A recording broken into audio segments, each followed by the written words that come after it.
Neuroloogiline muusikateraapia tugineb neuroteadusel ja muusika tajumise, produtseerimise ja tunnetuse mõistmisel ning muusika mõjul mitte muusikalistele aju- ja käitumisfunktsioonidele.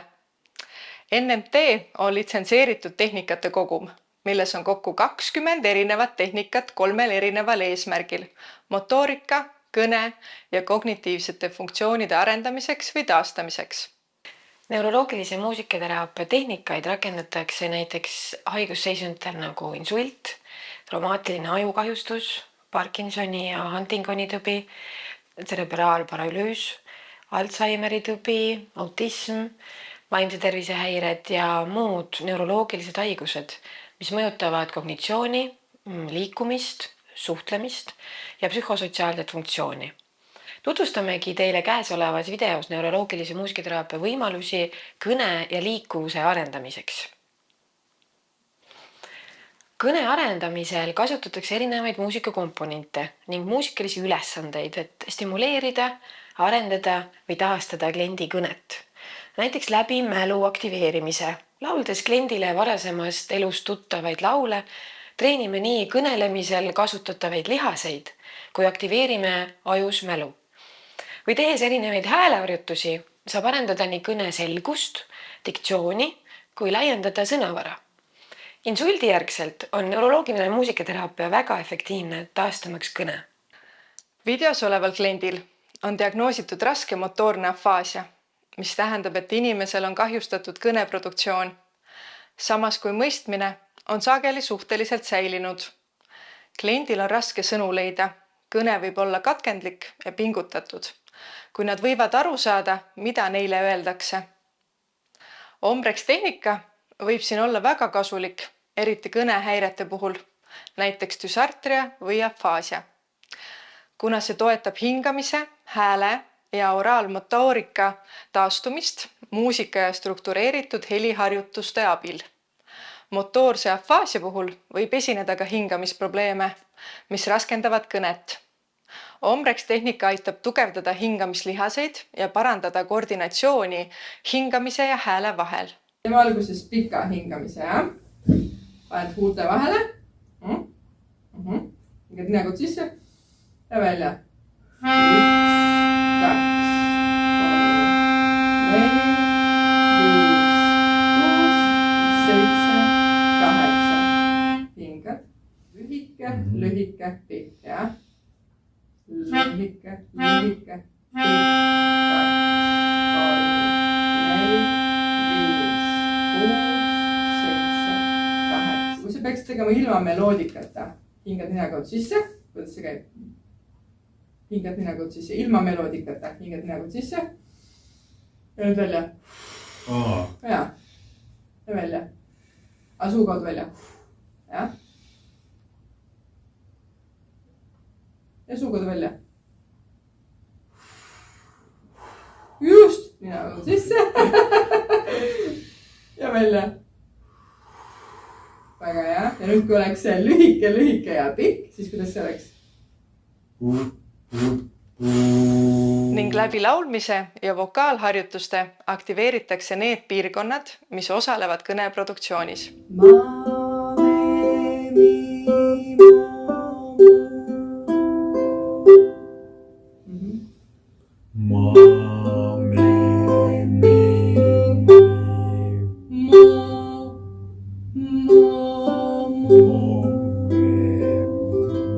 Oleme koos.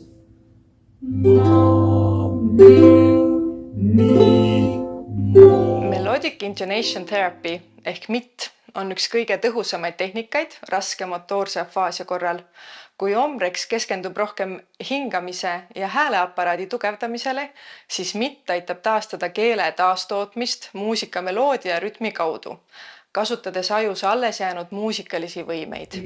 Ja, tuleb meelde. Meil oli.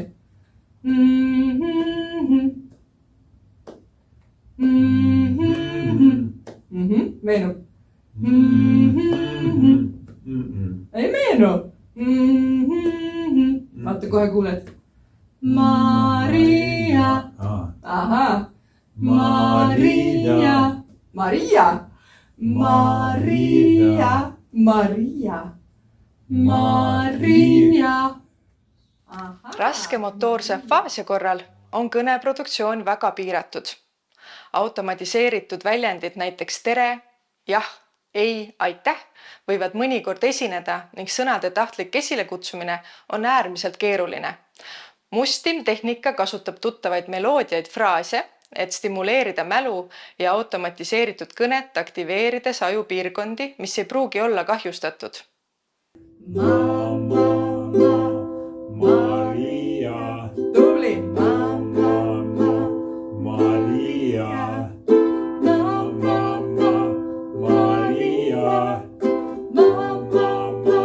Maria. Tubli.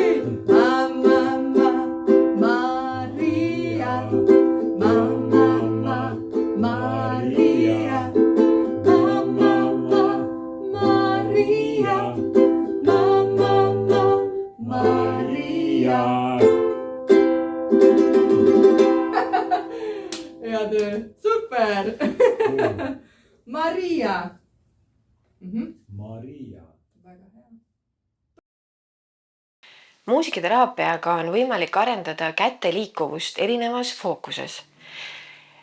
Erinevatest haigusseisunditest tulenevalt võivad olla näiteks kliendi sõrmed väga spastilised ja nende liikuvus piiratud. Või siis ka kogu käehoiak alates õlast väga kramplik või pinges. Seetõttu on kliendil otseselt takistatud igapäevane iseseisev toimetulemine. Seda on võimalik muusikateraapiaga mõjutada. Selles videos on näha, milline oli kliendi sõrmede hoiak teraapia kohtumise alguses ning milline see oli peale 40-minutilist muusikateraapia sekkumist. Siinkohal saab ka välja tuua, et neuroloogilise muusikateraapia sekkumised on teatud juhtudel kordades efektiivsemad füsioteraapiast, kus muusikalisi elemente ei rakendata. Kasutan neuroloogilise muusikateraapia sensoorseid tehnikaid oma klientide käte ja jalgade jõu ja liikuvuse parendamiseks ning tasakaalu ja kõnnimustri parendamiseks. Üks tehnikatest on timp.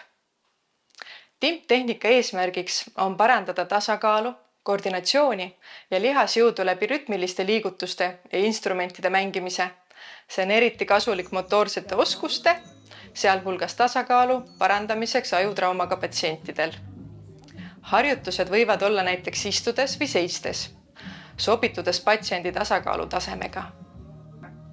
Videodes keskendutakse klientide tasakaalu parendamisele koostöös füsioterapeudiga.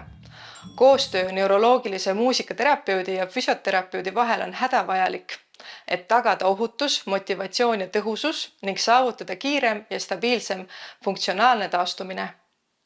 Minu kliendi puhul näiteks ei saanud teraapias alustada mitte kõndimise korrigeerimisest, vaid jalalaba asendist. Kliendi tasakaal oli äärmiselt halb, nii terve keha hoiaku tõttu, aga ka seetõttu, et klient ei pannud astudes jalatalda maha. Kasutasin temaga BSC tehnikat ja mänguasja, mis tekitas heli. Kui esialgu oli kliendil väga raske liigutada päkka ja talda üles-alla, siis mõne teraapiaseansi järel oli selgelt näha muutus ning saime liikuda edasi. Kuidas tõusta püsti toolilt nii, et jalatald oleks maas ja tasakaal seeläbi parem. Videost on näha, et kliendi jalatallad on maas ning püsti tõusmisel tasakaal säilib. Kindlasti võib tekkida ka küsimus, et miks on kliendil trumm põlvede vahel. Seda aga seetõttu, et tagada jalgade sirge asend, mis antud kliendil kaldus põlvedest tugevalt sissepoole vajuma. Viimasena tooksin välja ka ühe näitena olukorra, kus kliendi ühe kehapoole liikuvus on halvem teisest. Selline raskus esineb erinevate neuroloogiliste haiguste või nendest taastumise korral. Ka siin saab kasutada timptehnikat, et laiendada kliendi funktsionaalset liikuvust ja koordinatsiooni. Videost on näha, et kliendi kehahoiak on kaldu vasakule poole ning liikuvus, nii käte liikuvuse koordinatsioon ja keha pööramine on tagasihoidlikud. 4 kuud hiljem, peale 10 kohtumist, oli olukord oluliselt paranenud.